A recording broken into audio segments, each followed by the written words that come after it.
Go ahead in front there. First question, obviously a win is nice, but talk a little bit about what you learned about the character and resolve of your team. I mean, you're down by 14 at one point in the second half, and you got to be pleased with that. Yeah, you're not pleased about the position that you're in. You're pleased about being able to dig yourself out of the hole. I just thought at that time we got better production from a defensive standpoint. And they were living in the paint. They got a couple breakdowns from us just on some simple ball screens when they hit threes to start the second half, and then we overhelp and they get the 4-point play to start the half. Just it was a comedy of errors. We have some guys who have some real good physical ability. They have a lot of experience, but at times their concentration isn't very good. And I thought that's what really led to that. They obviously made plays themselves, but we were just letting them in the paint, we let them have rhythm shots, and then we didn't execute from an offensive standpoint. But like you said, I thought we did a really good job from that point going forward, about 8-9 minutes to go into the overtime of executing better, keeping them out of the paint better, making them just take a little tougher shot. And then anytime you can score the ball and they can't get in transition, things are going to look better. So right as we started to make a few shots, execute a little bit better, get to the free throw line ourselves, it really helped us defensively. Coach, when you're down by as much as 16 and you're trying to stay in the game mentally, how much of that motivation comes from yourself and the rest of your coaching staff versus how much of that comes from your veteran players? Yeah, well, I thought a lot of it came from our veteran players. I thought, Travion was very vocal, in the huddles, talking and trying to get guys going and say, hey, we can still do this. We just got to, string together some stops so we can score on the other end. But the one thing about having a deep team, it actually makes it a little bit harder because you have more options. And as a coach, you'd rather have more options than less options. But sometimes when you have like a 7-man rotation or an 8-man rotation, you know who you're going to go with. Like for us, there's not a big difference at times. And people could argue each one of our guys in terms of who's playing. We have 10 starters. And if a guy's not going that game, we can move in another direction and play somebody. It's like Ethan Morton. He probably has the 9th or 10th most minutes, on our team. Tonight, he was tough for us. Did a lot of little things that didn't show up in the box score, but you look at his plus minus, it's the best in the game, by a large margin. So that's the type of depth that can really help us going forward. But we got to be more consistent. We weren't consistent to start the game. Again, we weren't consistent to start the Rutgers game, and then we just didn't have that consistency. We're struggling to start halves, so we're going to have to make some adjustments there to help our team.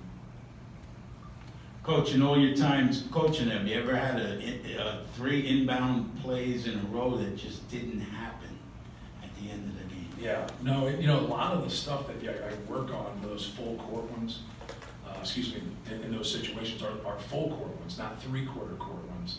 And then we actually put in some time other day on it, and that's on me, because I just didn't have something in for 3-quarter court, 2 seconds, 3 seconds. So I was trying to do the full court stuff, and the angle just wasn't there. And then Duana did a good job of standing our guy up. He just stepped right into Zach. Obviously, we were trying to get the ball to Zachary right there by the rim. But no, I haven't. That was something that was new. But that's part of coaching. These things will pop up that you've never seen before. Just kind of being better moving forward. Where do you start to get home? Yeah, I think you start with like the concentration more than anything. Getting into games, starting games. I thought the other day in the Rutgers game, defensively, and it's not just like one guy, it's collectively. It's guys not concentrating from a defensive standpoint, like who they're guarding, what they're doing. And each guy's, you're going to have some guys that are more athletic, that are going to be able to get into some passing lanes and do some things, and you really got to talk to them about being solid. But they can make those plays. But the guys that are out there swimming, and they're not guys that shoot the gap and get a lot of steals, and they're not. When you're in help, you have to be compact, okay?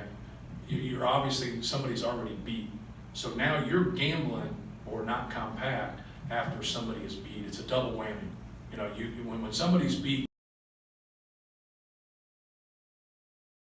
and understand, hey, we're at a little bit of a disadvantage here, we're beat, we're going to help and stop the ball. But now as I get back to the ball and I'm reading what's going on, now I got to have discipline. You got too many situations like that where we're breaking down, and that's just concentration. It's not your physical ability.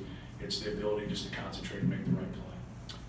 The shot Sasha made to tie the game in regulation, the little runner, that's Right. not exactly a shot we've seen him make Right. hundreds of times in his career. Can you walk us through that? Is that what you were looking for? We were Did looking you just for make a play? We were looking for the three. Yeah, we were looking for the three right there, but they came up, and so he made a nice driving layup. Just the spark, you mentioned Ethan, but also Mason. Yes. I mean, his intensity on the boards, how much was that a difference for you guys tonight? Yeah, and probably the best thing he did is after sitting a while, and we stuck with Ethan, was being able to sub back in offensively and then make those free throws. Making those 2 free throws, those were 2 big free throws for us. But now his ability to rebound really helps us, and his ability to just to play hard in general. Sometimes he'll jump over the fight, but you'd rather have, wind somebody down than try to wind him up all the time. He's going to lay it on the line and play hard. The official was talking to him after one of the, I think the jump ball he forced, or Yes. thought he was, I mean, Yeah, he forced it, and then the guy kind of stepped towards him, and he kind of was on his back and kind of gestured at the guy, hey, get off me. And you just can't do that, but you're on the ground, someone's kind of stepping towards you. So I just tried to explain to him what he was saying was accurate.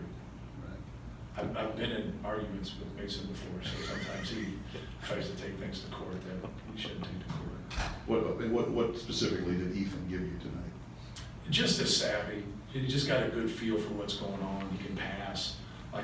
Just jump stopping in the lane there instead of getting his shot blocked and giving Eric that layup. He's good at, he knows when to execute plays, being able to pass. He can slip things and get layups and plays off of 2 feet. And just did a lot of little things for us, kept us together, energy. But I thought all of our guys did. I thought our seniors did a good job of hanging in there and just keeping everybody connected. Right, last one. For the first 7 games or so, they were so consistent shooting threes. Is this just kind of the last 2 games, is it just kind of the natural ebb and flow of college basketball, or is there something more to it than that? I would think it's a little bit of both.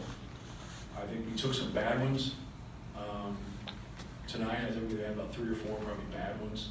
But besides that, it was, I think we just missing some shots. Just need to keep getting in the gym and keep working. Thank you, guys.